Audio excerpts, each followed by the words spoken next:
Hi there, it's Jill here. I hope you're enjoying all the tutorials I've been putting up so far, and today I've got a new one for you to share how to make a little book to contain all the different kinds of colouring markers that you have, so that you've got a full spectrum of everything that you own, and it's easy then for you to spot ones that you don't have. So I've been making one for my Copic markers, and here it is here. So I've used the digi image of Rory, Time to Colour. She's all coloured up in her pinks. I've got a couple of images here of some large Copic markers. The book itself is put together with chipboard paper and the spiral bound spring at the top there. I've got a tonic die cut, some bling and some pearl edging. So what I've actually done with this one is I've printed off all the sheets that you can get for all the different colour families within the Copics. Then I've gone through them all and marked off all the ones that I physically have. I'll not show you every single page, but I'll just skip through a few of the pages here for you. They've all then been mounted onto some corresponding coloured card just to highlight the types of colour we're working on, and then all put together in this little bound book. So as I said, it's a novel way of being able to keep all your markers in check, and if you're like me, you like to collect them all, then you can just go through it and work out what ones you need to get and complete your collection. So I'll take you through the tutorial on how to put this one together. Okay, first thing we need to do then is to actually make the cover for this book.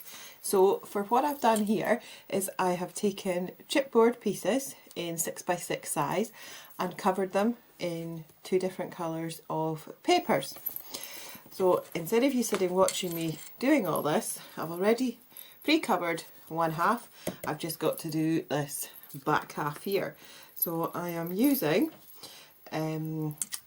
one of Aleen's tacky glues, and this is just going to get covered on the back of the board, and it'll help to go around all the edges and a little bit in the middle. You can use your fingers to spread this about, it won't really matter. What I do is I use the top of the glue pot, spread that all around, a little bit up and down the middle. There we go, we're now covered.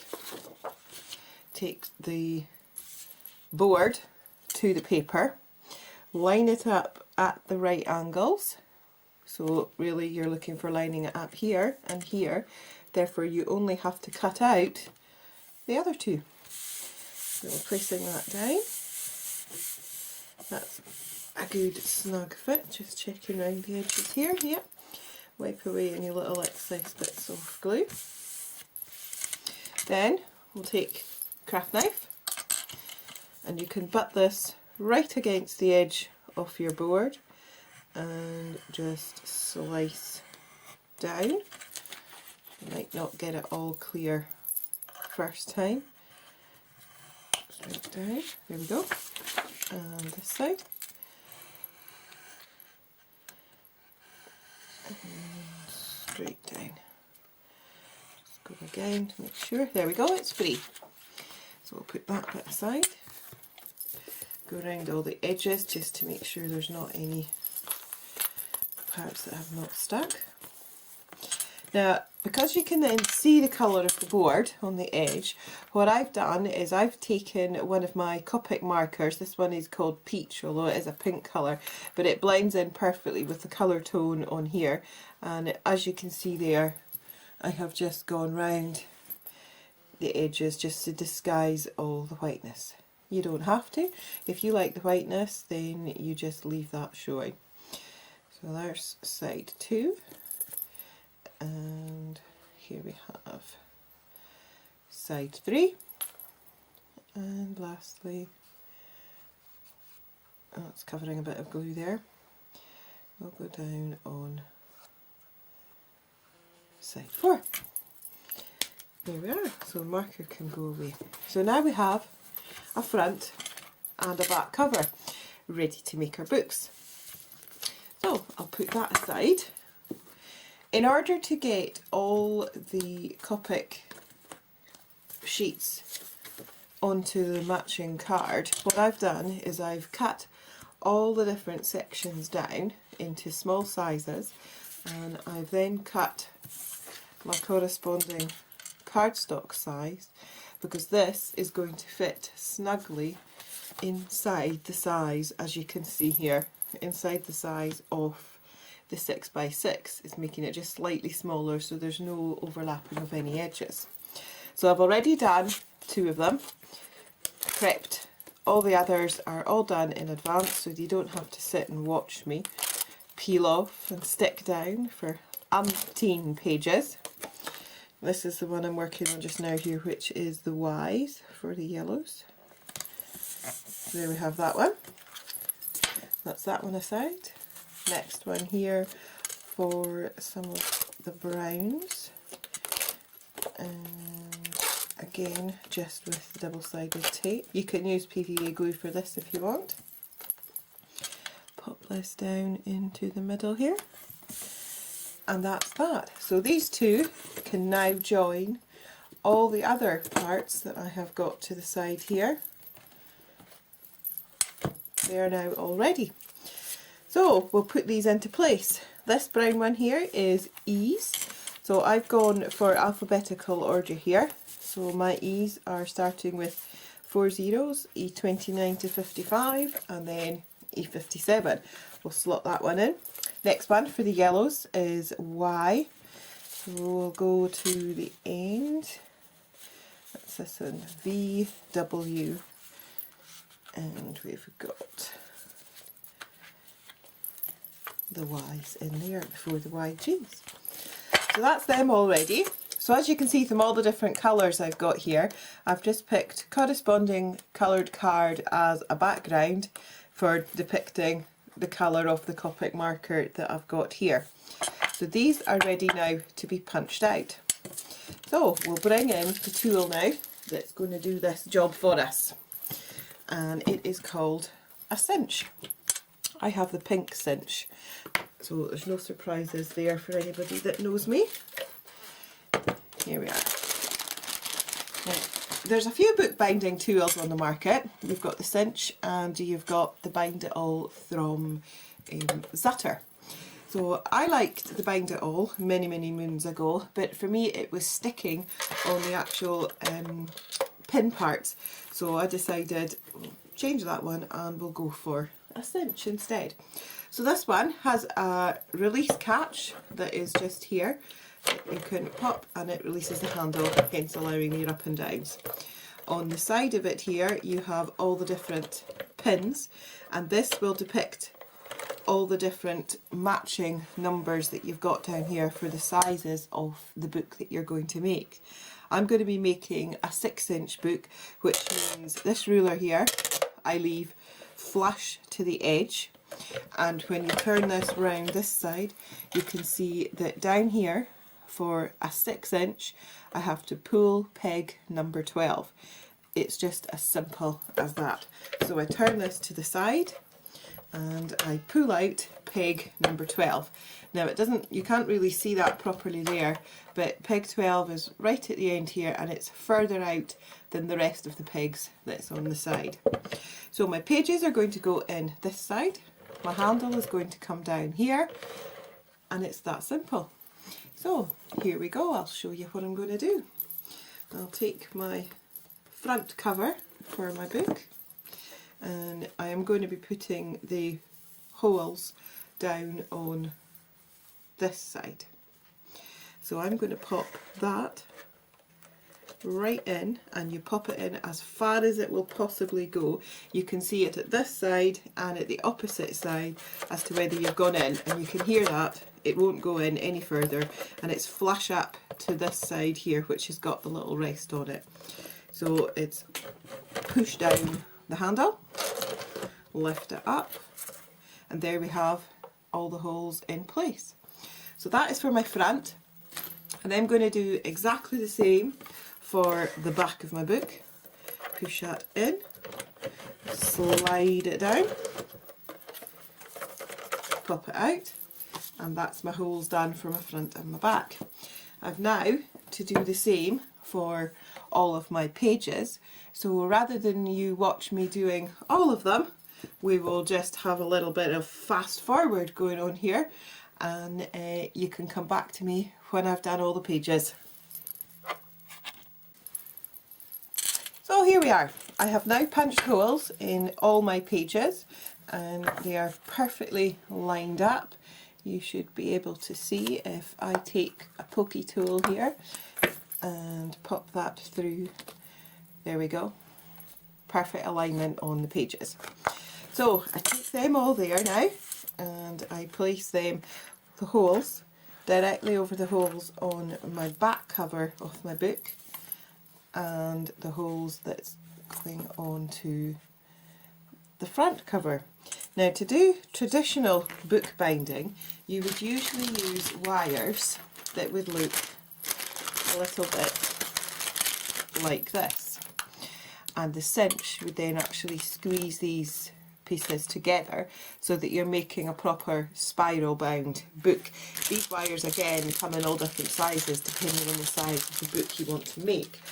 And if you were going to be making one of those, this is what this would look like, so that you can see these are all squished together, pages are opening, and you can see all the pages that's in this book here.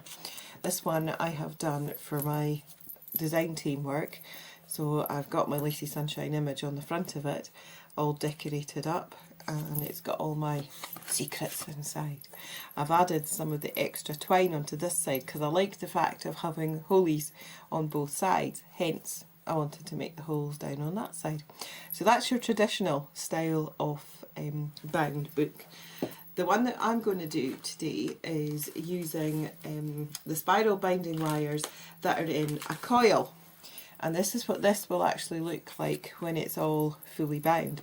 It's pink, no surprises there, and it's just one big long spiral, so likewise you can just open exactly the same thing. It's easier to add extra pages into this one because you don't have to worry about unpicking any of the wires, you just unroll the coil. So this one actually comes in, again, different sizes, and you just cut it down to size. And I've got the coil here ready. Oh, I've moved my pages out of alignment. I need to just pop that back down quickly. So what you're going to do with this is, if you start at the bottom and poke the wire through all the elements here, this has got right out of kilter now. Get this lined up. Once you've done a few, it'll all fall back into place, but it is easier once you've actually got all the pages lined up, ready to go. There we are, there's my first one in, as you can see there. So that's it starting to take hold. So then you're just going to wind from the coil and just keep popping this through. Oops, popping this through all the way until you get to the very top. So I'll go for this very quickly for you. As you can see, regardless if I've been out of whole alignment at the beginning there, we're all coming back into place really very quickly. As I said, I like using this one because you can then take it apart and you can just add extra pages to it really easy, rather than being stuck with the one that's physically bound, clamped shut. You've then got to unpick it, and it's weakening your wires a lot if you're going to do it that way. It's fine if you're just making a notebook just for the sake of making your book and you're never going to be adding anything to it, but for me, I want to be able to have the flexibility there of taking things apart and adding whatever it is I want into it. Right, we're on the second last one now. This one's proving to be a wee bit stubborn. There we are, and into the last one. You can see that just coming out there. So there, that didn't take long at all now, and I'll poke the extra bit of wire inside there. You can just trim off all the extras. So there's my book, all duly bound, ready for action. And you can actually decorate this in whatever fashion you desire. So for me, I have already taken one of my tonic dies, and I've cut this one out with all the butterflies. If I home in really quite close, you can see these butterfly elements that are going around here. This is going to go flat on here. I've popped on some double-sided tape already, so we just have to peel this off and stick it down. That's it all off. I'm going to possibly put it about there, which is quite central. There we are. Now, for me, I use Copic markers, which is what I've got in my guide in my book here. So there is a Digi, and she's a Rory, and she's called Time to Colour, and she's got all her pens in her sack here. So I have coloured her all in shades of pink to match my book. The one thing that I've been adding onto her though is by using this pen. It's called A Wink of Stella, and it's a clear sparkle pen. So I've added some already onto the hat and onto the sack with the pens. If I come in really close, I hope you'll be able to pick up the shimmer that's on the top of her hat. I'm just now going to add it very quickly onto the brow part here. So the pen is a small brush marker here, and the ink is contained in this reservoir, so it's just light squeezing to get all the sparkle out. Quite simple, just for adding little extra effects onto your digital images. So I'll pop a wee bit on there. I've got bits on her bow. The hat, as I said, is already done, and I've already done the sack. I'm just going to add a wee bit more because I like a little bit extra glitter. So there we go. That's that done. So to put her onto the top of the book, I'm going to give a little bit of sculpting. So this ink is instant dry, so I'm going to sculpt her around my fingers just to give that little bit of dimension here, and a little bit onto the sack there. And then I'm going to use Pinflair glue gel to put her together. Needing to get another tube here because this one's more than halfway done. So I'll pop out bits down here and a little bit on there, going round all the edges with decent sized amounts of blobs, and not forgetting little wispy bits of hair because we do need that all to be stuck down. Now she's going to go just slightly off centre and just about there. I'm not pressing her down too firmly at the moment. I've now got two pens that I have printed off here, and I've put them double-sided already onto the back of it, and I'm just going to pop these life-sized pens. Who wouldn't like a life-sized Copic marker? I'm going to pop these two just down to the side here, and this one. It would probably take you a whole lifetime to use up a life-sized Copic marker. So if you had to have a life-sized Copic marker, what colour would you be? Mine would definitely have to be one of the pink shades. I've got a real passion just now for one of the Copic sketch markers called Cotton Candy RV52. Absolutely love it. It's what she has actually been coloured in with. So I'm just going to pop that one just slightly under the edge of her hair. So now she can get pressed down a little bit more firmly. So there we have it. My book all ready now for my Copic markers. So I know now that if I go to buy a new sketch marker or one of the other ones, that all I have to do is flick through. I can see I have got all my numbers down here, and I've already put on all the colours of the ones that I have, so that I can see straight at a glance what I have and what I don't have, and then my collection can just build up from there. So there's my book. I hope you enjoyed that tutorial. I have another one coming up, and it's going to be done using the Rory Fairy, and it's for holding all your digis this time. So if I just pop this one to the side, this is one I showed you at the beginning of this, which was to advertise these spiral bound rings here. So what I've done with this one is, when I print out my digis, they usually sit in a folder and then sometimes it just gets forgotten about or lost. So what I've used is, these are old Spellbinder packets. So what I've done is I've taken the packet and I've worked out roughly with a little snip here as to what size I need for that to fit into my book and to be cut to the right size. And then I have punched my holes down on this side, and I will unwind all these spirals to add this one in, and then that's another book done. And I've done this into categories, so I've got my everyday ones at the front, I've got my fairy ones here, I've got Halloween which I'm working on, and Christmas which I'm working on. And you may think that the packaging for a Spellbinder's packet is not exactly very thick. Well, you can get lots and lots in here because it's in this recess here, so you can just pop in, just print out and pop in as many as you want. If I take this one out, I'm sitting in here currently with 1, 2, 3, 4, 5, 6, 7. I've got 7 digis in that one, so you can get at least 10 or more in there. So there's plenty of room, and obviously you can add extra pages as well because of the spiral bound rings that we've used on this book, so that you can just keep adding if you run out of space in your individual folder. So that's another novel idea that you can make just to help out with your crafting. I hope you enjoyed that one too, and you'll be able to try out some of my tips and techniques. I'll show you some photos now of some close-up ones of the books that we've just made.